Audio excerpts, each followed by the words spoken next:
Question 3 का part 4 है। इसकी लेफ्ट हैंड साइड ले लें।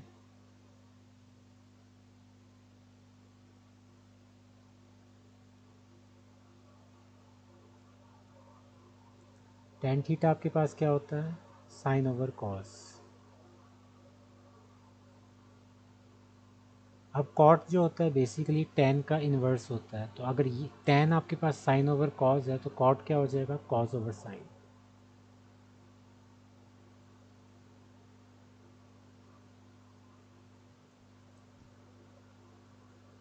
यहाँ आप एलसीएम ले लें तो कॉस थीटा साइन थीटा।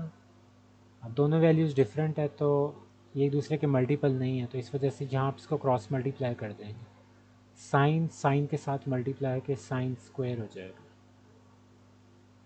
बीच में ये प्लस का साइन, कॉस कॉस के साथ मल्टीप्लाई के कॉस स्क्वायर हो जाएगा।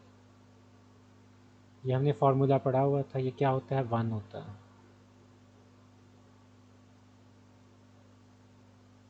Sign square theta plus cos square theta is equal to 1, और ये आपकी राइट हैंड साइड प्रूव हो गई।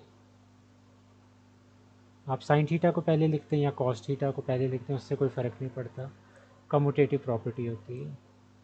2 को 3 से मल्टीप्लाई करें या 3 को 2 से, आंसर आपका हमेशा सेम रहता है। तो ये commutative property with respect to multiplication होती है।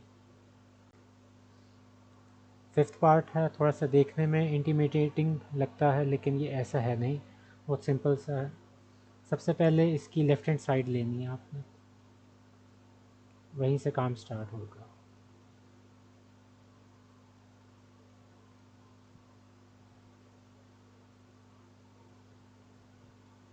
Plus cos theta minus sine theta over cos theta plus sine theta.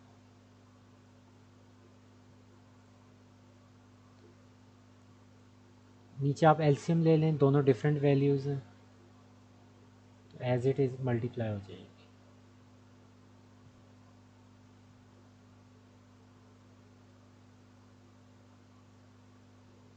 ऊपर क्रॉस मल्टीप्लिकेशन होगी, आप देखें ये वाली वैल्यू जब इसके साथ मल्टीप्लाई होगी, ये दोनों सेम ही वैल्यूज़ हैं।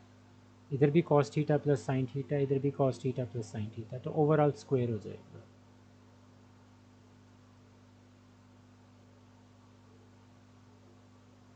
बीच में प्लस का साइन, और जब ये वाली क्रॉस मल्टीप्लिकेशन होगी तो इसमें भी आप देखें दोनों वैल्यूज सेम ही है, cos theta minus sign theta, cos theta minus sine theta, तो ये भी होल स्क्वायर हो जाएगा।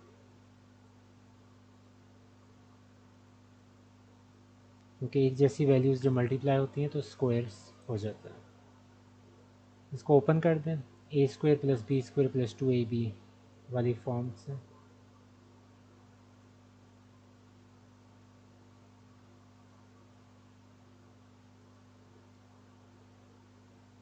प्लस का साइन ये लगाया, आगे इसको भी ओपन कर दें, a square plus b square minus 2ab।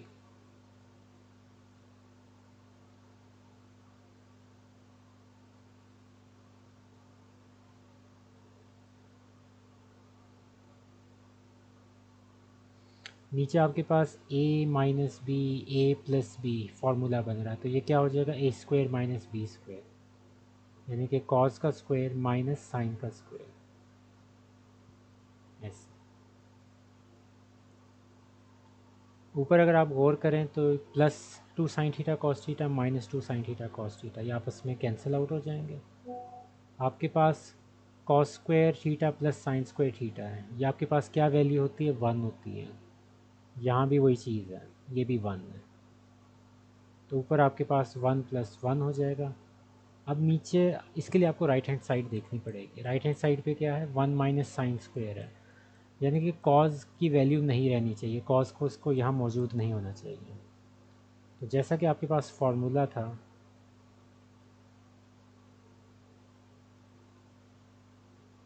To 1, तो यहाँ से कॉस स्क्वायर की वैल्यू निकाल लो,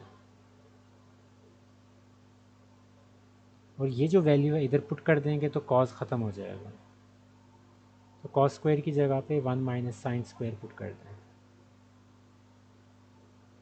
और आगे ये minus sine square theta as it is. 2 over 1 minus, ये आपस में ऐड हो जाएंगे, तो -2 हो जाएगा, और यही आपका आंसर और राइट हैंड साइड। अब फ़र्ज़ करें कि इसी क्वेश्चन को चेंज करके उन्होंने यहाँ कुछ कॉज की फॉर्म में लिखा हुआ है, तो फिर आप यहाँ से साइन की वैल्यू निकालेंगे और वो साइन की जगह पे पुट करके आप पूरे जो डिनोमिनेटर है उसको कॉज का बनाएंगे। तो ये थोड़ा सा डिफरेंस होता है। इसकी आप लेफ़्ट हैंड साइड से भी इसको सॉल्व कर सकते हैं और राइट हैंड साइड से भी सॉल्व कर सकते हैं। तो इसकी हम लेफ़्ट हैंड साइड से करते हैं।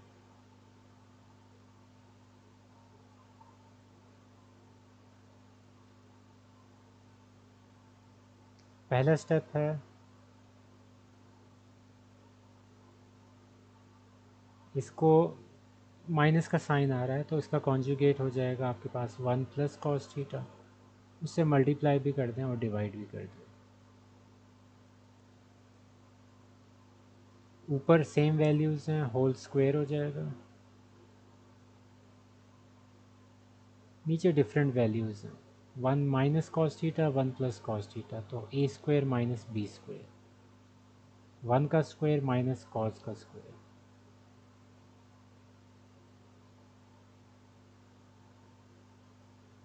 इस होल स्क्वायर को ओपन नहीं करना, इसको ओपन कर देंगे बहुत मुश्किल हो जाएगी, सॉल्व नहीं होगा।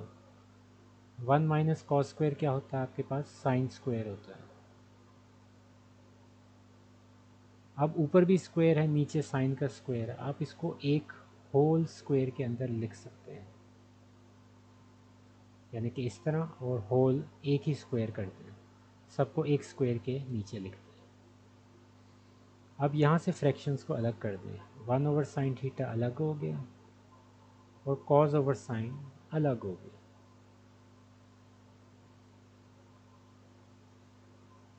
अब 1 ओवर साइन क्या होता है, यानी कि साइन का इन्वर्स क्या होता है, कोसीकेंट, तो यहाँ आ जाएगा cosecant theta. Cos over sine क्या होता है, कॉट थीटा। जिस तरह साइन ओवर कॉस टेन होता है, तो कॉज ओवर साइन कॉट हो जाएगा, क्योंकि टेन और कॉट आपस में एक दूसरे के इन्वर्स होते हैं। और यही आपका आंसर है।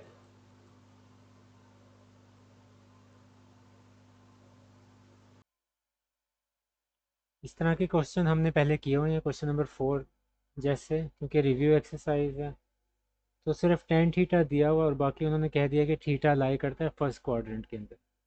फर्स्ट क्वाड्रेंट के अंदर आपको पता है कि सारी की सारी 6 की 6 जो ट्रिग्नोमेट्रिक रेशियोज होती हैं वो पॉजिटिव होती हैं, तो साइन की तो फिक्र करने की कोई ज़रूरत है ही नहीं, सारे पॉजिटिव होंगे। फार्मूलाज 3 थे वो आने चाहिए। टेन से आप सीकेंड निकाल सकते हैं सबसे पहले, तो सीकेंड निकाल लें, कॉट भी निकाला जा सकता है। चलिए पहले कॉट निकाल लेते हैं। कॉट थीटा बेसिकली टेन का इन्वर्स ही होता है, तो 1/tan थीटा ही होता है।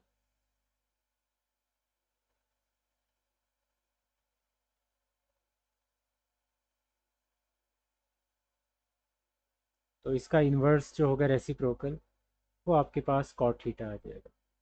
फिर सीकेंड थीटा के लिए आपके पास फार्मूला होता है, आपको याद होगा, ये वाला।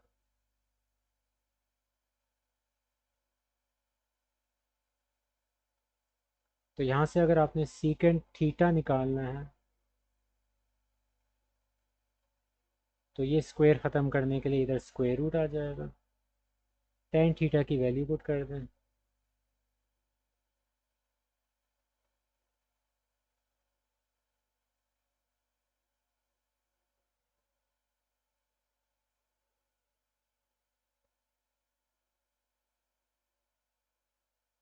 टू प्लस नाइन, तो ये आपके पास सीकेंड थीटा की वैल्यू आ गई। अब सीकेंड थीटा की वैल्यू आ गई है, तो सीकेंड थीटा का उल्ट क्या होता है, कॉज होता है। कॉज हो जाएगा 2/11।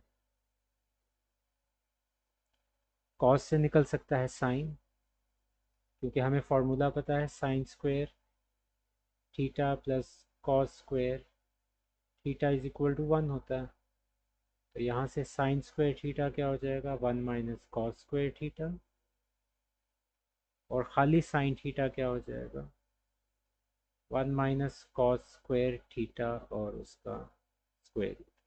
डायरेक्ट यहाँ से फार्मूला भी आप अप्लाई कर सकते हैं, ये लिखने की अगर ज़रूरत नहीं है तो ना लिखें। अगर आपको ये वाला आता है यही लिखने, अगर यहाँ से आता है तो यहाँ से कर लें, आपकी मर्ज़ी। 1 माइनस कॉस स्क्वायर और ऊपर स्क्वायर। स्क्वायर स्क्वायर रूट के साथ कैंसिल हो गया।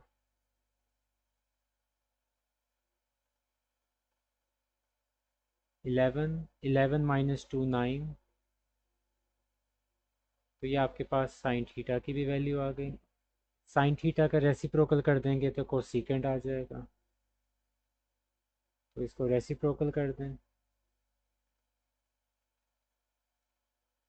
अब यहाँ स्क्वायर रूट 9 क्या होता है, 3 होता है, तो आप इसको इस तरह लिखेंगे, यहाँ भी ऐसे ही। क्योंकि जिन वैल्यूज़ के आपको स्क्वायर रूट पता होते हैं उनके आपने स्क्वायर रूट निकाल के लिखना है। आप 11 का नहीं, पर 11 की डेसिमल वैल्यू जाती है, जो परफेक्ट स्क्वायर वाली वैल्यूज़ होती हैं उनके आपने एटलीस्ट निकालने हैं हर हाल। तो ये आपकी 6 की 6 आ गई हैं वैल्यूज़, यही आपने निकालनी थी। एक दी हुई थी, 5 हमने निकाल दी। साइन की ये पड़ी,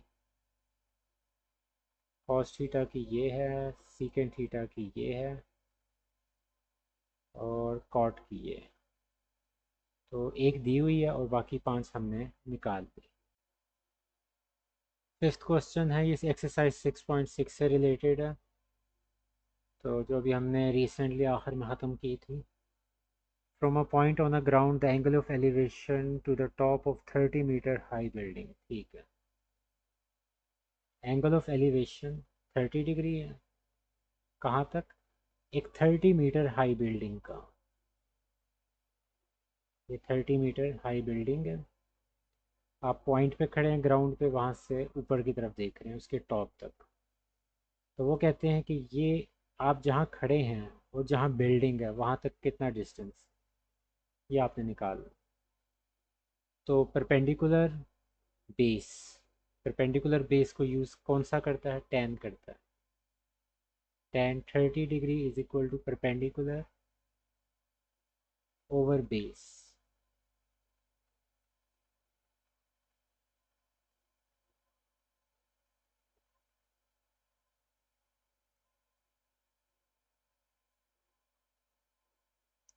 टेन 30 क्या होता है आपके पास, 1/√3 ऊपर आ जाएगा।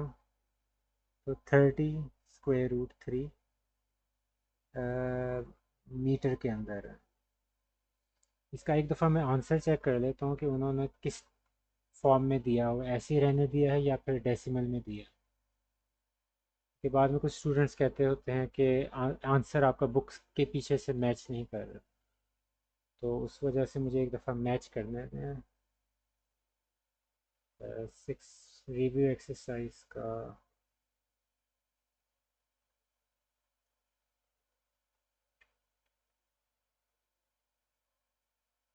में बाकी में उन्होंने 5 पार क्वेश्चन है, यस हाँ 5 क्वेश्चन है, उन्होंने डेसिमल्स में निकाला हुआ है।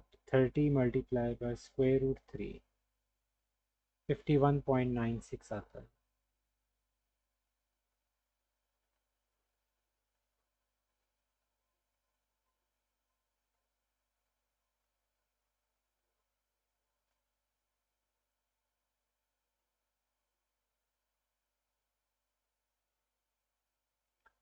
अच्छा, मुझसे गलती हुई है, मैंने एज्यूम कर लिया 30 है तो इधर भी एंगल 30 होगा। माइनर सी चेंजिंग है, 28 डिग्री इधर, ये भी आपके पास 28 डिग्री। तो ये आंसर आपका कुछ और आएगा। 10/28 आपके पास होता है 0.532, और इस हिसाब से आप इसको डिवाइड कर दें। अब आपके पास एग्जैक्ट आंसर आ गया 56.42। तो इस पॉइंट से लेके इस पॉइंट तक आपका जो डिस्टेंस है वो 56.42। मैं बेसिकली ये गलतियाँ जो होती हैं मुझसे वीडियो मेकिंग के दौरान, ये मैं ख़त्म भी कर सकता हूँ, मैं एक नई वीडियो बना सकता हूँ, लेकिन मैं मेरे रखने का मकसद इन गलतियों को ये होता है कि जिस तरह मुझसे होती हैं उस तरह आपसे भी हो सकती हैं, लेकिन उसको पकड़ना गलती को। अब गलती होती कैसे है? पहली गलती ये होती है कि क्वेश्चन को अच्छी तरह रीड ना करना। आप वैल्यूज़ जो उतारते हैं वो डिफरेंट होती हैं, तो उस वजह से गलतियाँ के चांसेस होते हैं। यहाँ भी देख लें, अब एक रह गई थी 28, 10 28 था, क्योंकि मैंने सिर्फ 30 मीटर लिख देखा और मैंने एज्यूम कर लिया कि 30 ही होगा एंगल भी। एंगल यहाँ 28 डिग्री था, तो पीछे से जब बुक के वेरीफाई किया जाता है तो काफ़ी गलतियाँ आपको पता चल जाती हैं। A ladder leaning against a wall forms an angle of 65 degree with the ground. Ladder है 65 डिग्री वो बना रही है ग्राउंड के साथ। वो कह रहे हैं कि जो लैडर है उसकी 10 मीटर उसकी लेंथ है, तो how high does it reach on the wall. तो जो दीवार है उसकी लंबाई, सॉरी ऊंचाई कितनी है, उसकी हाइट कितनी है। तो इसके अंदर परपेंडिकुलर और हाइपोटेनस का जिक्र हो गया। ये परपेंडिकुलर होता है एंगल के सामने और 90 डिग्री के सामने हाइपोटेनस। तो परपेंडिकुलर और हाइपोटेनस से क्या बनता है आपका? साइन थीटा बनता है। तो sine 65 degree is equal to perpendicular over hypotenuse. तो साइन 65 डिग्री मल्टीप्लाई बाय 10। तो यहाँ से आपके पास वैल्यू आ जाएगी 9.06 मीटर। बुक के पीछे यही आंसर है, 9.06। तो ये आपकी रिव्यू एक्सरसाइज ख़त्म होगी और उसके साथ ही आपका चैप्टर 6 भी कंप्लीट होगी।